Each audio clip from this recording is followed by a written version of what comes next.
spaghetti in boiling water until tender.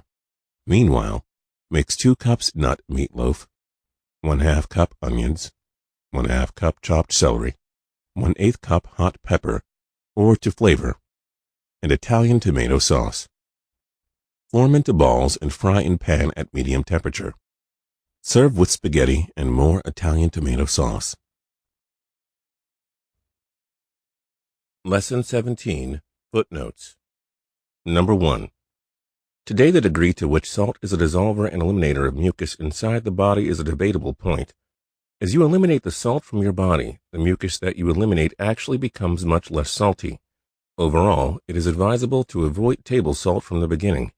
There are many salt-free seasonings that can be found at stores, or make your own combinations. Garlic and onion granules can make a very nice seasoning.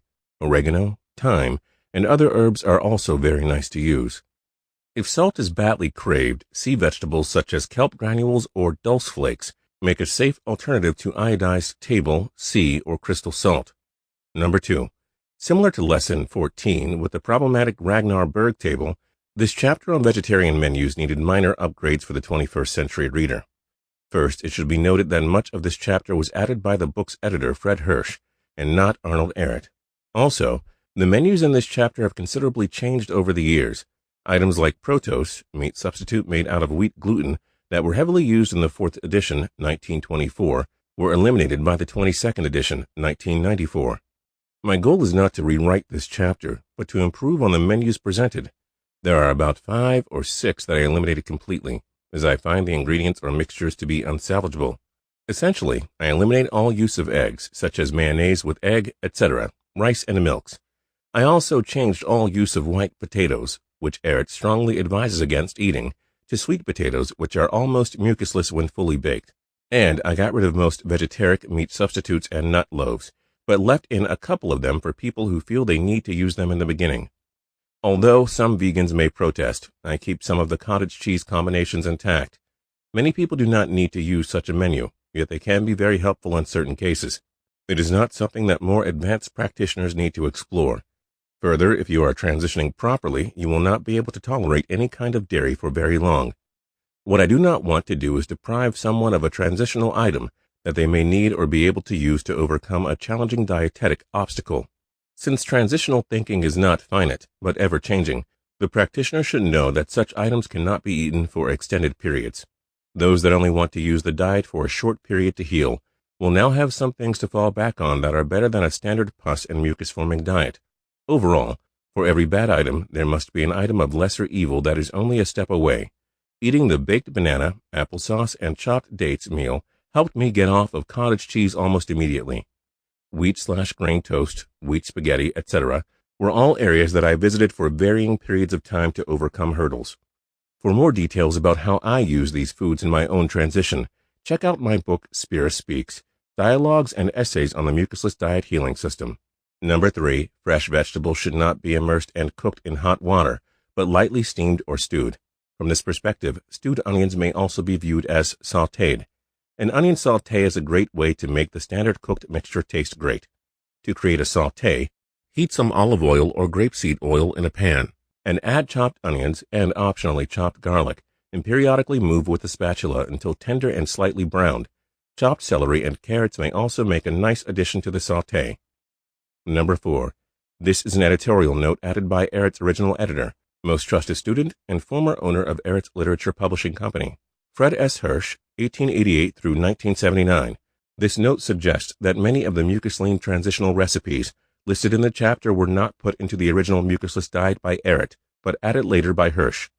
There are also minor changes that have been made from edition to edition. Number 5. Cottage cheese, applesauce, chopped dates, and a little brown sugar is a similar variation. Using baked banana instead of cottage cheese is a superior and much tastier upgrade to this recipe. To bake a banana, cut off the tips on both ends, leave the skin on. Place on a baking sheet and then into an oven preheated to 425 degrees Fahrenheit for 20 to 30 minutes. Depending on how ripe the banana was to start with, it may take a bit less or more time to bake. When it is done, warm banana juice will begin to leak from the two ends of the banana and the skin will be very dark. Take it out of the oven, make a slit lengthwise across the skin, and empty the warm banana meat and juice into a bowl. then combine it with applesauce and chopped dates. This baked banana menu may easily quench cravings for sweets such as cakes or pies, and is almost mucusless. Fasting. Lesson 18. It is significant for our time of degeneration that fasting, by which I mean living without solid and liquid food, is still a problem as a healing factor for the average man or woman, as well as for the orthodox medical doctor. Even naturopathy required a few decades in its development to take up nature's only universal and omnipotent remedy of healing.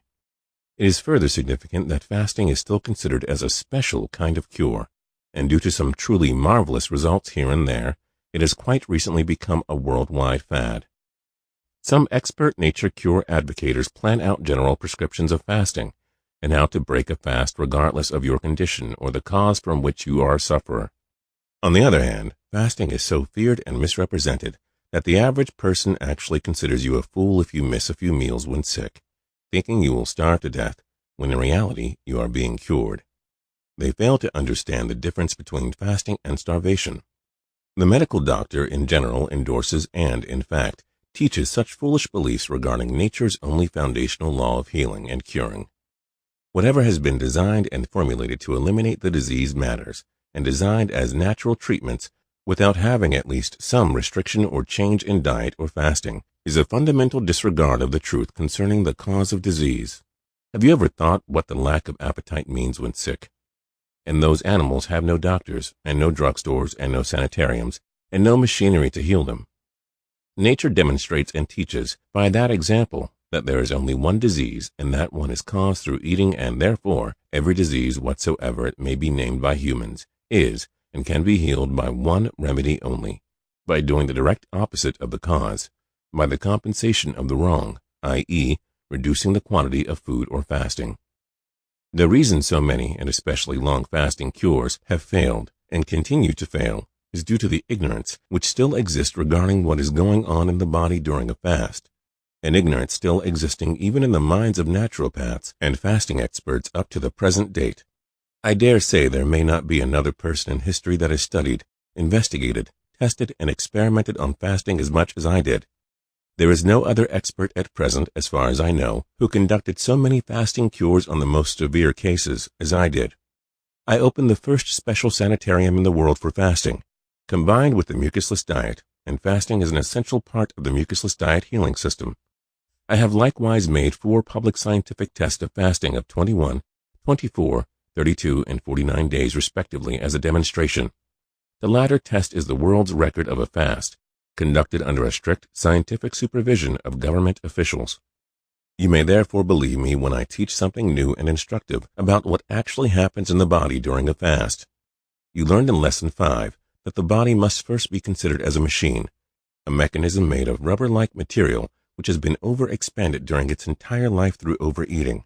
Therefore, the functioning of the organism is continually obstructed by an unnatural overpressure of the blood and on the tissues. As soon as you stop eating, this overpressure is rapidly relieved. The avenues of the circulation contract, the blood becomes more concentrated, and the superfluous water is eliminated. This goes on for the first few days, and you may even feel fine, but then the obstructions of the circulation become greater because the diameter of the avenues becomes smaller, and the blood must circulate through many parts of the body, especially in the tissues, at and around the symptom, again sticky mucus pressed out and dissolved from the inside walls. In other words, the bloodstream must overcome, dissolve, and carry with itself mucus and poisons for elimination through the kidneys. When you fast, you eliminate first and at once the primary obstructions of wrong and too much eating. This results in your feeling relatively good, or possibly even better, than when eating. But, as previously explained, you bring new, secondary obstructions from your own waste in the circulation and you feel miserable. You and everyone else blame the lack of food. The next day, you can notice with certainty mucus in the urine, and when the quantity of waste taken in the circulation is eliminated, you will undoubtedly feel fine, even stronger than ever before. So it is a well-known fact that a faster can feel better and is actually stronger on the 20th day than on the 5th or 6th day. Certainly a tremendous proof that vitality does not depend primarily on food, but rather from an unobstructed circulation. See Lesson 5. The smaller the amount of O, obstruction, the greater P, air pressure, and therefore V, vitality. Through the above enlightening explanation, you see that fasting is first, a negative proposition to relieve the body from direct obstructions of solid, most unnatural foods.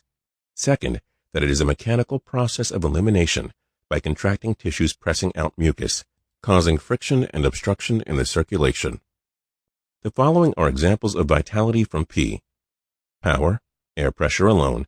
One of my first fasters, a relatively healthy vegetarian, walked 45 miles in the mountains on his 24th fasting day. A friend, 15 years younger, and I walked 56 hours continually after a 10-day fast. A German physician, a specialist in fasting cures, published a pamphlet entitled Fasting, the Increase of Vitality. He learned the same fact that I did, but he does not know why and how, and vitality therefore remained mysterious for him. If you drink only water during a fast, the human mechanism cleanses itself, the same as though you would press out a dirty, watery sponge. But the dirt in this instance is sticky mucus, and in many cases pus and drugs, which must pass through the circulation until it is so thoroughly dissolved that it can pass through the fine structure of the physiological sieve called kidneys. Fasting, Part 2, Lesson 19. As long as the waste is in the circulation, you feel miserable during a fast. As soon as it is through the kidneys, you feel fine. 2 or 3 days later, and the same process repeats itself. It must now be clear to you why conditions change so often during a fast. It must now be clear to you why it is possible for you to feel unusually better and stronger on the 20th fast day than on the 5th, for instance. But this entire cleansing work, through continued contracting of the tissues, becoming lean, must be done by and with the original old blood composition of the patient, and consequently a long fast, especially a too long fast, may become in fact a crime if the sick organism is too greatly clogged up by waste. Fasters who died from too long a fast did not die from lack of food, but actually suffocated in and with their own waste. I made this statement years ago. More clearly expressed, the immediate cause of death is not a poverty of the blood in the vital substances, but from too much obstruction. O, obstruction, becomes as great as even or greater than P, air pressure, and the body mechanism is at its death point. I gave all of my fasters lemonade with a trace of honey or brown sugar for loosening and thinning the mucus in the circulation. Lemon juice and fruit acids of all kinds neutralize the stickiness of mucus and pus. Acid paste cannot be used for sticking purposes. If a patient has ever taken drugs over their entire life period, which are stored up in the body like the waste from food, their condition might easily become serious or even dangerous when these poisons enter the circulation, when they take their first fast. Palpitation of the heart, headaches, nervousness may set in, and especially insomnia. I saw patients eliminate drugs they had taken as long as 40 years before. Symptoms such as described above are blamed on the fast by everybody, and especially doctors. How long should one fast? Nature answers this question in the animal kingdom with a certain cruelty. Fast until you are either healed or dead. In my estimation, 50 to 60% of the so-called healthy people of today and 80 to 90% of the seriously chronic sick would die from their latent diseases through a long fast. How long one should fast cannot be definitely stated at all, in advance, even in cases where the condition of the patient is known. When and how to break the fast is determined by noting carefully how conditions change during the fast. You now understand that the fast should be broken as soon as you notice that the obstructions are becoming too great in the circulation, and the blood needs new vital substances to resist and neutralize the poisons. Change your ideas regarding the claim, the longer you fast, the better the cure. You may now readily understand why. Humans are the sickest animals on earth. No other animal has violated the laws of eating as much as humans. No other animal eats as wrongly as humans. Here is the point where human intelligence can correctly assist in the self-healing process by the following adjustments which embrace the mucusless diet healing system. First, prepare for an easier fast by gradually changing diet towards a mucusless diet and by laxatives and enemas. Second, change shorter fast periodically with some eating days of cleansing mucus poor and mucusless diet.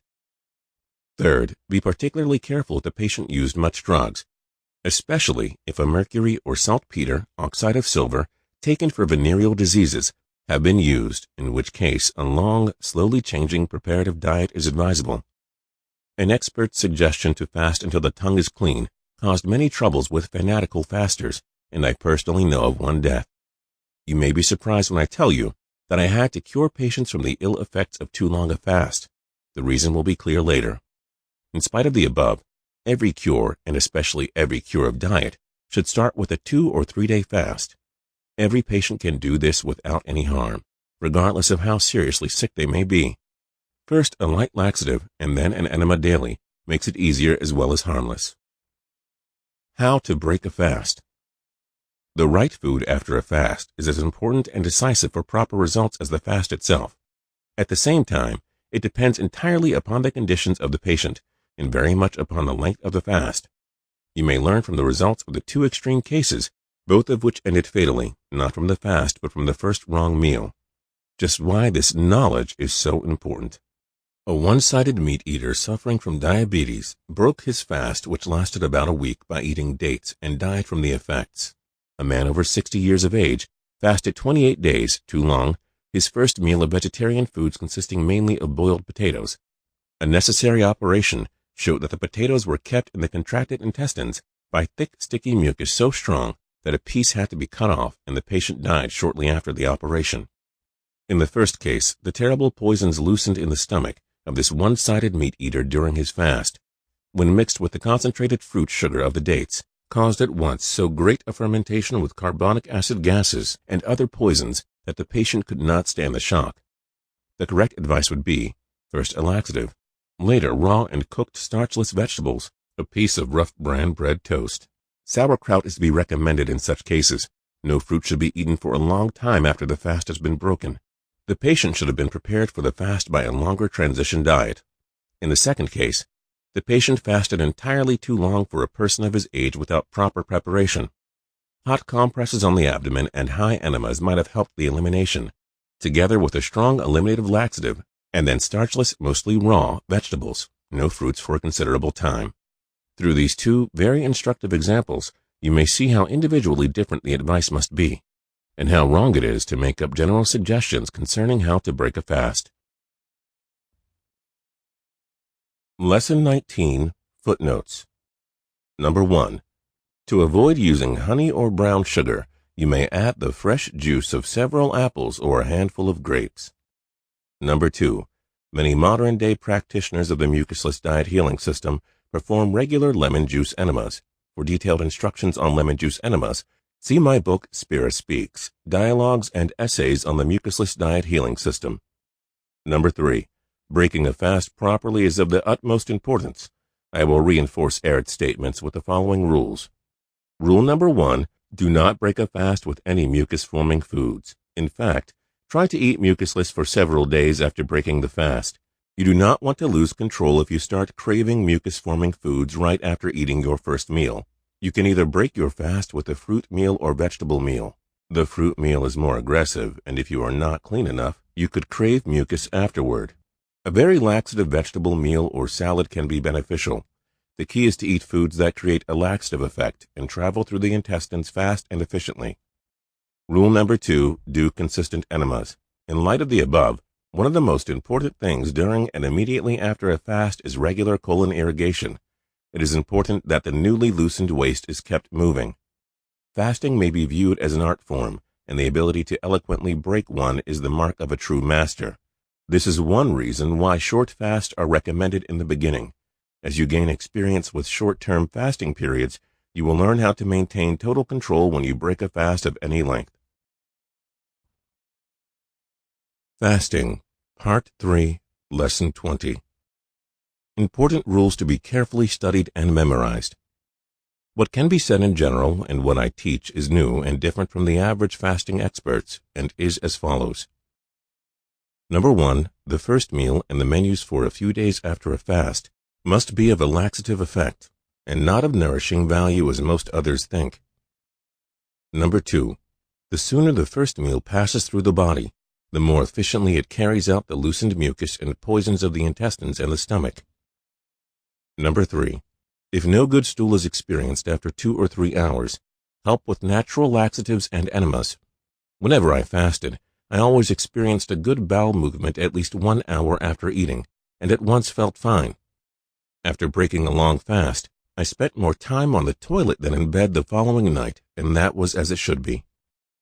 While sojourning in Italy many years ago, I drank about 2 quarts of fresh grape juice after a fast. At once I experienced a watery diarrhea set in foaming mucus. Almost immediately after, I experienced a feeling of such unusual strength that I easily performed the knee-bending and arm-stretching exercise 352 times. This removal so thoroughly of obstructions taking place after a fast of a few days increased P, vitality at once. You will have to experience a similar sensation to believe me, and then you will agree with my formula, V equals P minus O, and you will realize the absurdity of making up scientific nourishing menus for health and efficiency. Number 4. The longer the fast, the more efficiently the bowels perform after it is over.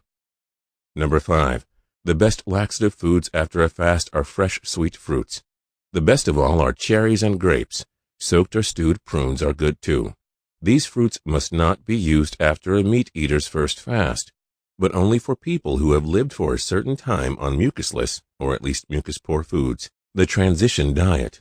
Number 6. In the average case, it is advisable to break the fast with raw and cooked starchless vegetables. Stewed spinach has an especially good effect. Number 7. If the first meal foods do not cause any unpleasantness, you may eat as much as you can, eating only a small quantity of food for the first 2 or 3 days without experiencing a bowel movement, owing to the small amount of food taken. Another wrong advice given by experts is dangerous. Number 8. If you are in the proper condition so that you can start eating with fruits, and you have no bowel movement after about an hour, then eat more or eat a vegetable meal as suggested above. Eat until you bring out the waste accumulated during the fast with your stool after eating the first meal. Rules during the fast. Number 1. Clean the lower intestines as well as you can with enemas at least every other day. Number 2. Before starting a longer fast, take a laxative occasionally, and by all means the day before you start the fast. Number 3. If possible, remain in the fresh air day and night. Number 4. Take a walk, exercise, or some other physical work only when you feel strong enough to do it. If tired and weak, rest and sleep as much as you can. Number 5. On days that you feel weak, and you will experience such days when the waste is in the circulation, you will find that your sleep is restless and disturbed, and you may experience bad dreams. This is caused through the poisons passing through the brain. Doubt, loss of faith will arise in your mind. Then take this lesson and read it over and over, as well as the other fasting chapters and especially Lesson 5. Don't forget that you are, parenthetically speaking, lying on nature's operating table, the most wonderful of all operations that could be performed, and without the use of a knife. If any extraordinary sensation occurs due to the drugs that are now in the circulation, take an enema at once, lie down, and if necessary, break the fast, but not with fruits. Number 6. Whenever you arise after lying down, do it slowly. Otherwise, you may become dizzy. The latter condition is not serious, but you had better avoid it in this manner. It caused me considerable fear in the beginning, and I know a number of fasters and strict eaters who gave up when they experienced the sensation, lost their faith forever. Fasting drinks. The fanatic fasting enthusiast drinks only water. They think it best to avoid any trace of food whatsoever. I consider light lemonade with a little honey or brown sugar, or a little fruit juice the best. Drink as often as you care to during the day, but in general, not more than 2 or 3 quarts a day. The less you drink, the more aggressive the fast works. As a change, vegetable juices made from cooked starchless vegetables are very good during a longer fast. Raw tomato juice, etc. are also good. But if fruit juice, for example, orange juice, is used during a longer fast, be extremely careful because the fruit juices may cause the poisons to become loosened too rapidly without causing a bowel movement.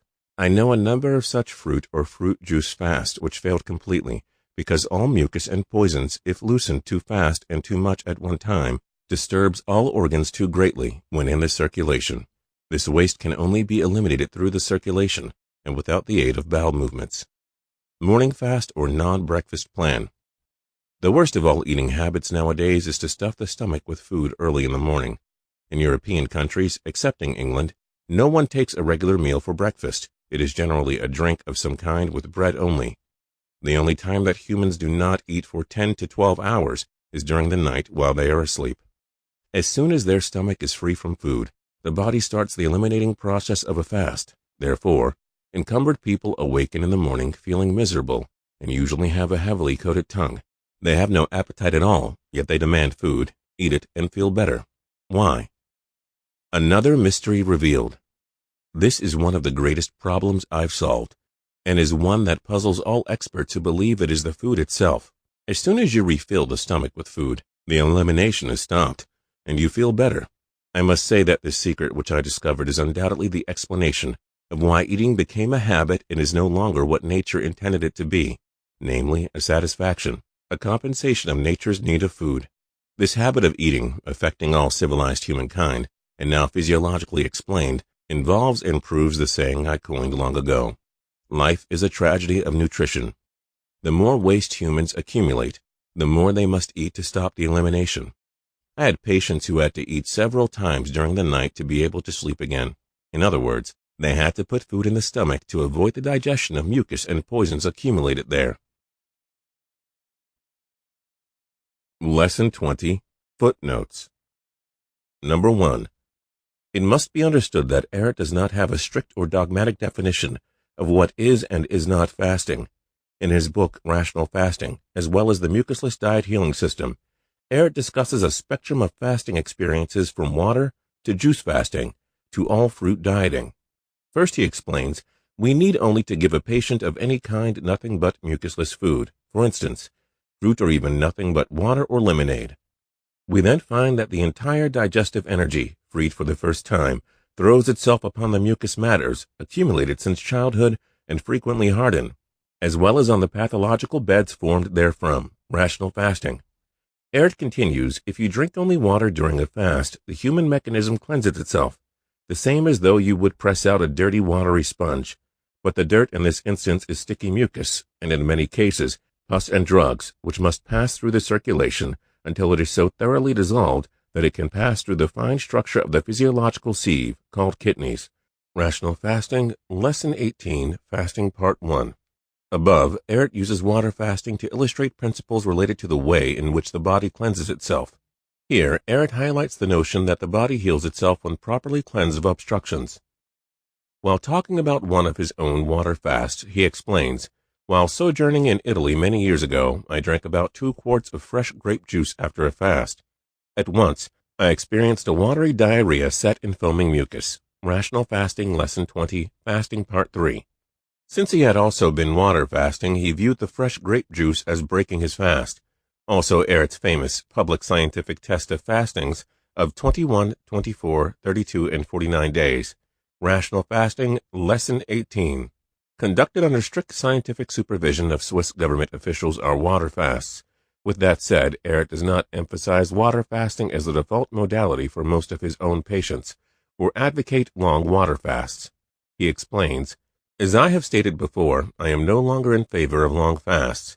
In fact, it may become criminal to let a patient fast for 30 or 40 days on water, contracting the avenues of circulation, which are continually filling up more and more with mucus, and by dangerous old drugs and poisons, and at the same time, rotten blood from his old stock, in fact, actually starving from necessary vital food elements. No one can stand a fast of that kind without disadvantage, or without harming his or her vitality. Rational Fasting and Lesson 21, Fasting Part 4. Ehret emphasizes the principle of transition and a gradual change toward cleansing foods when he says, if fasting is to be used at all, then start it first with a non-breakfast plan, then follow with the 24-hour fast for a while, then gradually increase up to 3, 4, or 5-day fasts, eating between fast for 1, 2, 3, or 4 days, a mucusless diet, combined individually with an elimination adjustment, and at the same time supplying and rebuilding the body continually, with and by the best elements contained in and found only in mucusless foods. Rational Fasting, Lesson 21, Fasting Part 4. Ultimately, it is important to understand the various levels of fasting available to you. You will want to use the forms of dietary restriction that are rational for your physiological condition and experience level. Through Ehret's transitional ethos, fasting for humans in their current pathological conditions is a relative proposition. What may be fasting for my body may not be for yours. As Ehret implies, for some, just eating mucusless or a fruit-only diet could be a certain level of fasting. If you have questions or concerns about the type of fast that you should do, it may be advantageous to consult with a mucusless diet professional who can help you make the right fasting decisions. Number 2, be careful not to crave and then uncontrollably eat the cooked vegetables used to make the broth. You do not want to break a fast with overcooked vegetables, as they will not eliminate well. Number 3, also remember that oranges and other citrus fruits that have not been ripened on the tree can sometimes be very acidic. If it is not possible to find tree-ripened citrus fruits, be sure that the ones you use are as sweet as possible. Fasting Part 4, Lesson 21. You have just read in Lesson 20 about patients eating several times during the night in order to sleep again. You have been taught why this happens. Upon awakening, you may perhaps feel fine, but instead of getting up, you remain in bed and fall asleep again, have a bad dream, and actually feel miserable upon awakening the second time. You can now understand the exact reason for this. As soon as you get up and move around, walk, or exercise, the body is in an entirely different condition than during sleep. The elimination is slowed down. The energy is being used elsewhere. If eating breakfast is eliminated from your daily menus, you will probably experience some harmless sensations, such as headaches for the first 1 or 2 days. After that, you will feel much better and enjoy your luncheon better than ever. Hundreds of severe cases have been cured by the non-breakfast fast alone, without important changes in diet, proving that the habit of a full breakfast meal is the worst of all and most injurious. It is advisable and really of great advantage to allow the patient to have the same drink for breakfast that they are accustomed to. If they crave coffee, let them continue to drink coffee, but absolutely no solid food. Later on, replace the coffee with a warm vegetable juice, and still later, change to fruit juice or lemonade. This change should be made gradually for the average mixed eater. The 24-hour fast or 1 meal a day plan. As with the breakfast fast, you can heal more severe cases with a 24-hour fast, or in cases of deep chronic encumbrance and drugs, it is a careful preliminary step to the necessary longer fasts. The best time to eat is in the afternoon, say 3 or 4 o'clock p.m. If the patient is on the mucusless or transition diet, let him eat the fruits first. Fruit should always be eaten first. And after a lapse of 15 to 20 minutes, eat the vegetables. But all should be eaten within an hour, so that it is, so to say, 1 meal. Fasting when used in connection with the mucusless diet healing system. As I have stated before, I am no longer in favor of long fasts. In fact, it may become criminal to let a patient fast for 30 or 40 days on water, contracting the avenues of circulation, which are continually filled up more and more with mucus, and by dangerous old drugs and poisons, and at the same time rotten blood from their old stock, in fact, actually starving from necessary vital food elements. No one can stand a fast of that kind without disadvantage or without harming his or her vitality. If fasting is to be used at all, then start at first with the non-breakfast plan, then follow with the 24-hour fast for a while. Then gradually increase up to 3, 4, or 5-day fasts, eating between fast for 1, 2, 3, or 4 days a mucusless diet, combined individually as an elimination adjustment, and at the same time supplying and rebuilding the body continually with and by the best elements contained in and found only in mucusless foods. Through such an intermittent fast, the blood is gradually improved, regenerated, can more easily stand the poisons and waste, and is able at the same time to dissolve and eliminate disease deposits from the deepest tissues of the body, deposits that no doctor ever dreamed existed, and that no other method of healing has ever discovered or can ever remove. This, then, is the mucusless diet healing system, with fasting as an essential part of it. Fasting in cases of acute disease. Hunger Cures, Wonder Cures, was the title of the first fasting book I ever read. It gave the experiences of a country doctor in which he said, no feverish, acute disease must nor can end with death if nature's instinctive command to stop eating through lack of appetite is followed. It is insanity to give food to a pneumonia patient with a high fever, for instance. Having had an unusual contraction of the lung tissues by a cold, the pressed out mucus goes into the circulation and produces an unusual heat fever. The human engine, already at the bursting point through heat, becomes more heated through partaking of solid food, meat broth, etc., good nourishing food so-called. Air baths taken in the room, enemas, natural laxatives, and cool lemonade would save the lives of thousands of young men and women who are now daily permitted to die, the innocent victims of pneumonia or other acute diseases, due to the stubborn ignorance of doctors and so-called highly civilized people. The Superior Fast. Please try and memorize the lesson on metabolism, Lesson 6, because it is the most important truth of my new physiology. You should also memorize Lesson 5, and then you will clearly understand fasting with all its possible sensations. All experts, excepting myself, believe that you live from your own flesh during a fast. You know now that what they call metabolism, metabolize your own flesh when you fast, is simply the elimination of waste. The Indian fakir, the greatest faster in the world today, is nothing but skin and bones. I learned that the cleaner you are, the easier it is to fast, and the longer you can stand it. In other words, in a body free from all waste and poisons, and when no solid foods are taken, the human body functions for the first time in its life without obstructions. The elasticity of the entire tissue system and of the internal organs, especially the spongy lungs, work with an entirely different vibration. They become more efficient than ever before. They work by air alone and without the slightest obstruction. When stated differently, what this means is that V equals P, and that if you simply supply the engine with the necessary water that is used up, you ascend into a higher state of physical, mental, and spiritual condition. I call this the Superior Fast. If your bloodstock is formed from eating the foods I teach, your brain will function in a manner that will surprise you. Your former life will take on the appearance of a dream, and for the first time in your existence, your consciousness will awaken to a real self-consciousness.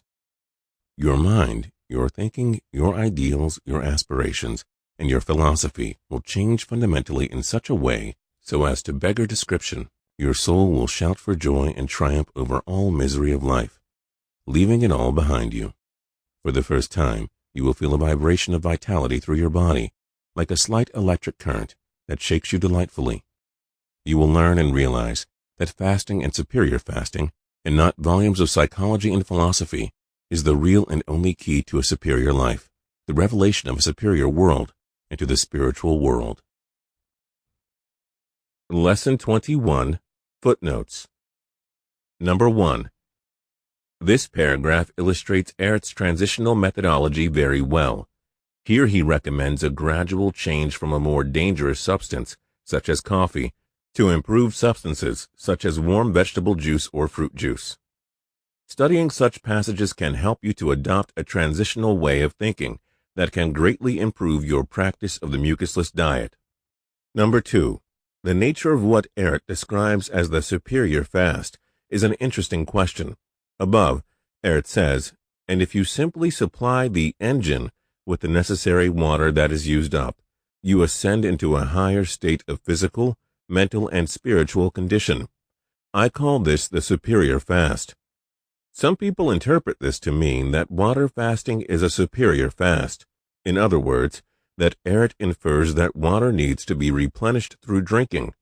Yet, in Lesson 5, Ehret asserts that the body is an air-gas engine that runs on air alone. Based on Ehret's arguments in this lesson, some interpret the superior fast to be what many people call a dry fast. That is, no substances other than air taken into the body. It must be understood that dry fasting is not advocated by Ehret, and in most cases should not be performed by inexperienced practitioners or without supervision of a mucusless diet professional. From this perspective, perhaps the H2O created through the breathing process would suffice as the necessary water for the human body. C6H12O6 plus 6O2 leads to 6CO2 plus 6H2O. This equates to glucose plus oxygen leads to carbon dioxide plus water plus energy. In other words, Oxygen coming into contact with the bloodstream produces carbon dioxide, water, and energy. As Ehret asserts, the cleaner, the freer from obstructions, from waste the body is, the easier and the longer you can fast with water and air alone. MDHS. Ehret always makes careful distinction between the ideal theory and practical applications of fasting and the mucusless diet. This often causes people to misinterpret Ehret's work, because the idealistic theory of fasting is seemingly different from the prescribed practical application. This also occurred when Ehret asserts that humans are by nature fruit eaters, and that the ideal menu for humans is the mono diet, consisting of one kind of fruit in season. Yet, Ehret does not suggest that we can go from our current diets to an all-fruit diet overnight, as many readers have grievously misunderstood. Essentially, I find the ideal and superior theorized modalities for humans to be the destination that may one day be reached after the dedicated and effective practice of the mucusless diet healing system. Destructive diet of civilization and the mucusless diet, the natural food of humans. Lesson 22. You have now learned that total abstinence from food, fasting, is the best and most effective method of healing. This proves with logical consequence how only a small quantity is in fact necessary to sustain life, and it justifies my oft-repeated statement. The wonder is that we live in spite of our excessive eating, in spite of our eating such wrong, destructive foods. In the light of this truth, it almost appears ridiculous to take note the endless fight and confusion regarding dietetics, protein, mineral salts, vitamins, etc. The potential food value is not the first question at all. You cannot heal drunkenness by water without stopping the intake of alcohol. You cannot heal disease through any kind of adjustments, treatments, or diets without stopping the eating of the foods which produce disease, the latter being 90% of the present-day destructive diet of civilization. I name the natural food of humans, fruits, and starchless green leafy vegetables, as it is said in Genesis, fruits and herbs, mucusless diet, because mucus is the main and important and significant substance, while the other, wrong foods, contain, produce, and encumber the human body with matter of disease. The entire trash of scientific dietetics, food values, statistics, etc., is useless and in vain so long as the first step is not taken, and that is to see the foods and their value from a principally different angle. Number 1. How far and how much it produces and leaves disease matter, mucus, in the body. Number 2. Their dissolving, eliminating, healing properties. For this purpose, I give you a special critique of the different foods, wrong foods especially, and you can see at once why they are destructive, with no positive food value at all, but producing and leaving stored-up waste in the body. See Lesson 14, and you will find that Berg's investigations prove to be the same that I found by intuition, experimenting and through experience with myself and some thousands of patients. Meats. All are in a decomposing state, producing cadaver poisons, uric acid in the body, and mucus. Fats are the worst. Even butter is unusable for the human body. No animals eat fat. Eggs. Eggs are even worse than meats. This is because not only do eggs have too high protein qualities, but they also contain a gluey property, much worse than meat, and are therefore very constipating, quite more so than meat. Hard-boiled eggs are less harmful because the gluey qualities are destroyed. The white of eggs makes perfect glue. Milk also makes good glue for painting.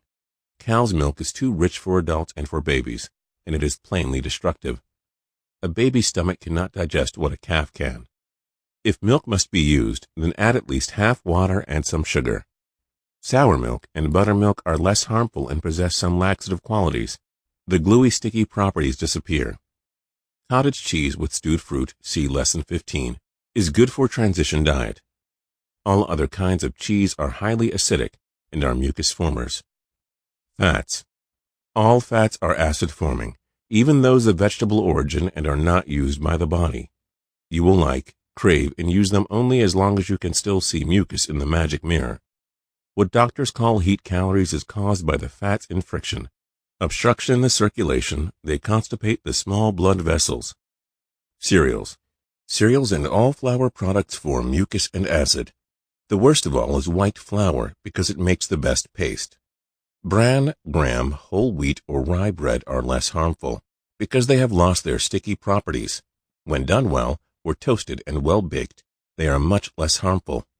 Raw cereals, if toasted, are to some extent a mucus broom, but contain stimulants wrongly believed to be food value. Pies made of rough, unbaked dough are, according to my belief, absurd. When eaten with sweets and acids, they are mucus and gas producers, the same as French pastry. Legumes. Lentils, dry beans, and dried peas are too rich in protein, the same as meat and eggs. The peanut is also a legume. Potatoes. They are a little better than flour products because they contain more mineral salts. They do not make good sticky paste. Sweet potatoes come close to natural sweets but are too rich. Well fried or crusty, baked like Saratoga potato chips. But without the animal grease, sweet potatoes are almost mucusless. Rice is one of the greatest mucus formers and makes an excellent paste. I firmly believe through my experience with serious cases of sickness, awful boils, etc., prevalent among one-sided rice eaters, that rice is the foundational cause of leprosy, that terrible pestilence. Nuts. All nuts are too rich in protein and fat and should be eaten only in winter, and then, too, only sparingly. Nuts should be chewed together with some dried sweet fruits or honey, never with juicy fruits, because water and fat do not mix. With the possible exception of nuts, the above represent about all of the foods which have to be prepared in some manner for eating. In fact, they are tasteless unless specially prepared. What civilized people call good to eat, delicious taste, is absurd. If the tongue is cleaned from mucus and the nose for the first time free from dirty filth, both then become in fact magic mirrors, revelation organs. We may call them the bridge of the sixth sense, that is, to sense the truth. You lose all desire for, and in fact cannot stand, these stimulating spices, especially table salt, any longer. All of these unnatural foods are extremely bitter, and in fact, for a normal nose they possess an offensive odor. The sense organs of humans are in a pathological state embodied in pus-like mucus and waste, the same as the entire system, and being in a partly decayed condition themselves, they find this half-rotten food palatable. Even then you would and could not eat fats or animal foods without the cook's preparation, that is, the art to cover the real taste and odor by spices and dressings. In fact, taste and smell vibrations are so far changed from the normal natural that the heavy meat eater does not like the wonderful odor of a ripe banana. They prefer hot gout, a French word meaning the smell of half-decayed meat. No scientific food value tables will convince you of the truth. You must sense it with your cleansed organs, how wrongly you are fooled into believing that you nourish and build up health and efficiency by these foods, which are in reality destructive, because they stimulate, or more truthfully, stop the elimination of your old waste until the day of reckoning comes, when you are officially sick. Paradoxically, it is true that civilized people starve to death through 10 times too much overeating of wrong, destructive foods. The sac, stomach, of digestion is enlarged and sunken, prolapsed, which condition dislocates and interferes with the proper functioning of the other organs. Its gland and pores of the walls are totally constipated, and its elasticity, as well as that of the intestines, with its vital function almost paralyzed.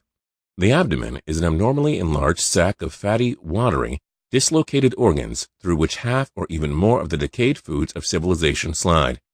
It ferments more and more into feces, such as no animal has, and this is called digestion. Natural Food of Man is the title of a book by Hereward Carrington. There are some others by European authors who prove and show from every point of view that humans have, and must have, lived in prehistoric times from unfired natural foods, fruits, and green leaf vegetables. However, a great philosopher once said, "Whatever must be first proved is doubtful." Whoever does not see or sense the truth at once will never believe it, even if it is proven thousands of times and from every possible angle. Even experts of fruit diet and raw food advocates have doubts that the degenerate humans of today can live the paradisiacal life. It took me a few years of continual testing and experimenting until I was thoroughly convinced in spite of the fact that I believed at once. Now, memorize what I teach in Lesson 5 and in the lessons on the new physiology. All others are on the wrong track, misled by the protein fad, as well as through ignorance of how it looks inside of the body, what disease is, etc. But especially obstructive to recognition of the truth is the ignorance as to what happens in the body if you eat fruits, fast, or live on a mucusless diet.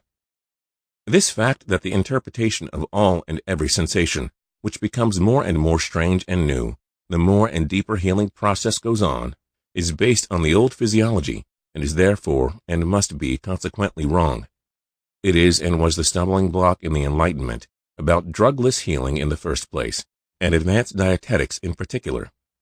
The natural diet was never systematically taken up, especially in combination with fasting, based on the truth of my new but correct physiology.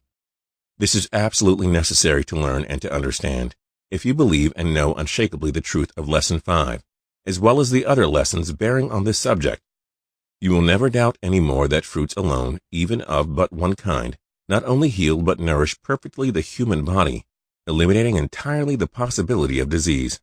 All others, not knowing these new truths and not possessing the necessary knowledge contained only in the mucusless diet healing system, can never secure a perfectly clean body and complete healing as well as possess an understanding of every situation. They will never believe in the divine perfectness of the bread of heaven, as it is said, "The Lord will punish them by blindness." Spiritual blindness, meaning that doubt, losing faith and belief, will return again and again, as long as waste and old poisons are circulating through the brain for elimination. You are saved from this tragic error, I hope. The more free you become from any kind of waste and poisons, the more you will sense, feel, and believe this greatest of all truths, that the paradisiacal diet is not only sufficient, but brings you higher and higher into physical and mental conditions never before experienced. Lesson 22. Footnotes. Number 1. As mentioned earlier, many readers assume that avocados are mucus-free because they are technically a fruit. Although avocados are not addressed specifically by Ehret, as they did not become a prevalent salad item until the 1950s, Ehret clearly indicates that all fat-containing foods, including those of vegetable origin, are mucus-forming. Avocados have become a staple for many self-identified raw foodists, vegans, and fruitarians. From the perspective of the mucusless diet, it is important to be mindful of how much you eat fatty fruits, or avoid them completely. If they are being eaten, it is best to begin mindfully transitioning off them. Number 2. Ehret does not say much about the calorie theory, which suggests his disregard for it. The term calorie, circa 1865, derives from the Latin calor, gen caloris, meaning heat. The large calorie, also called the dietary or nutritional calorie, is the amount of energy needed to raise the temperature of 1 kilogram of water by 1 degree Celsius. A calorimeter, invented by Wilbur Olin Atwater, 1844 through 1907, is a device used to measure the heat of chemical reactions as well as heat capacity. What is known as food energy is defined as the amount of energy obtained from food available through cellular respiration. Based on the first law of thermodynamics, that energy can neither be created nor destroyed, but only changed from one form to another. Atwater theorized that the amount of unused food energy is left over and stored in the body. Atwater reported on the weight of the calorie as a means to measure the efficiency of a diet.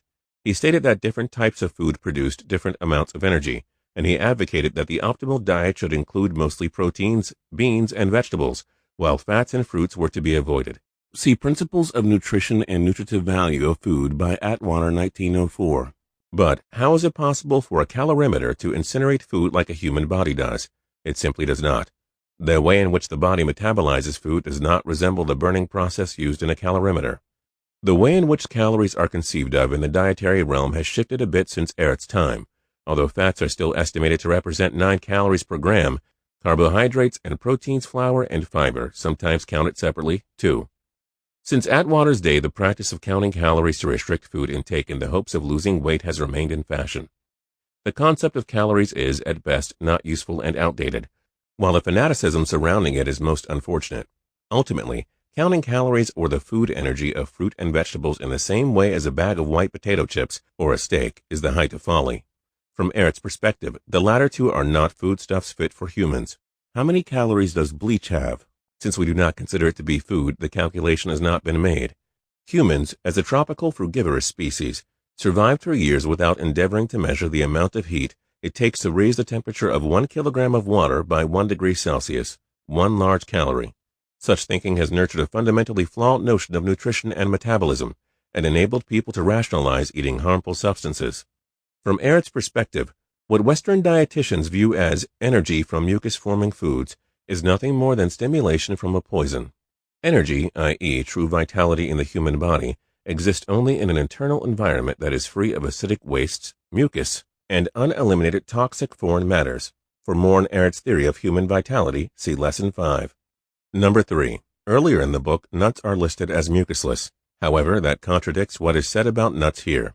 Ehret explains that all fats are mucus or acid-forming. To be clear, nuts are mucus-forming foods. As mentioned earlier, they should always be eaten with dried fruit such as raisins to aid in digestion and in moderation during the transition.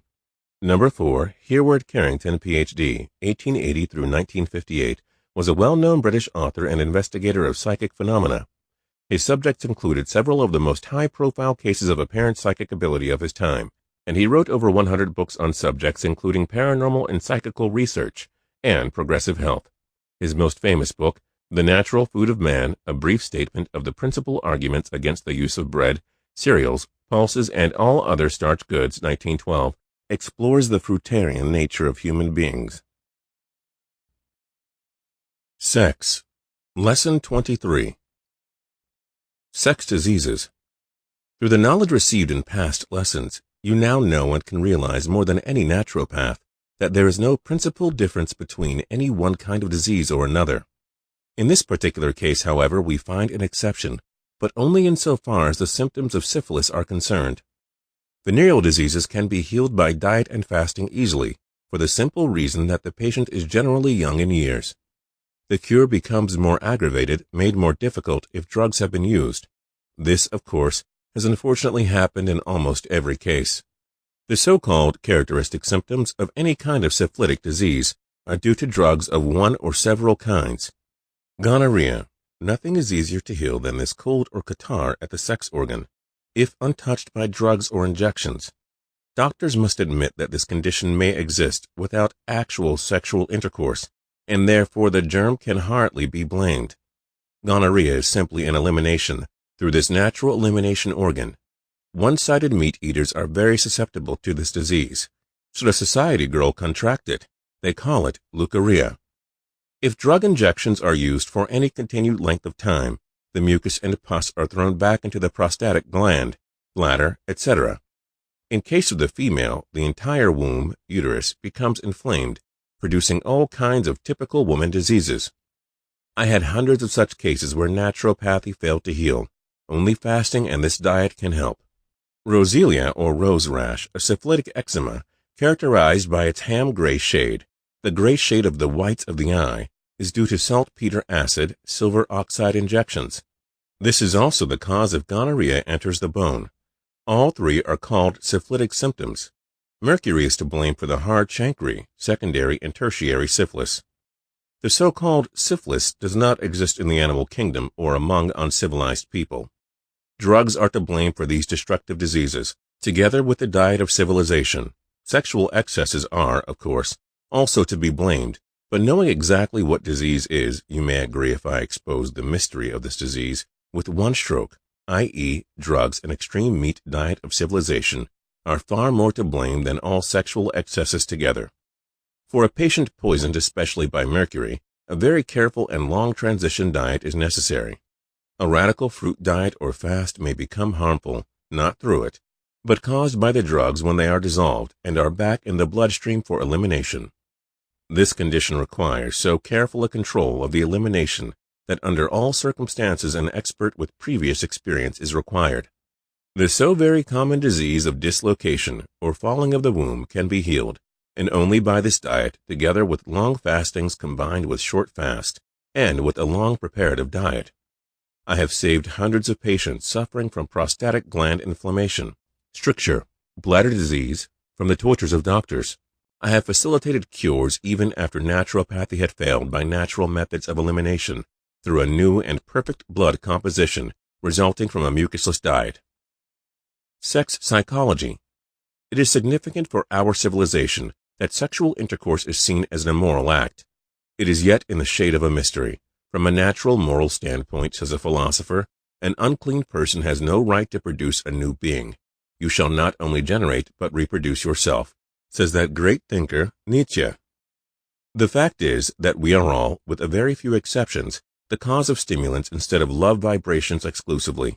Procreation is the most holy and divine act and charged with the highest responsibility, especially on the part of the father. A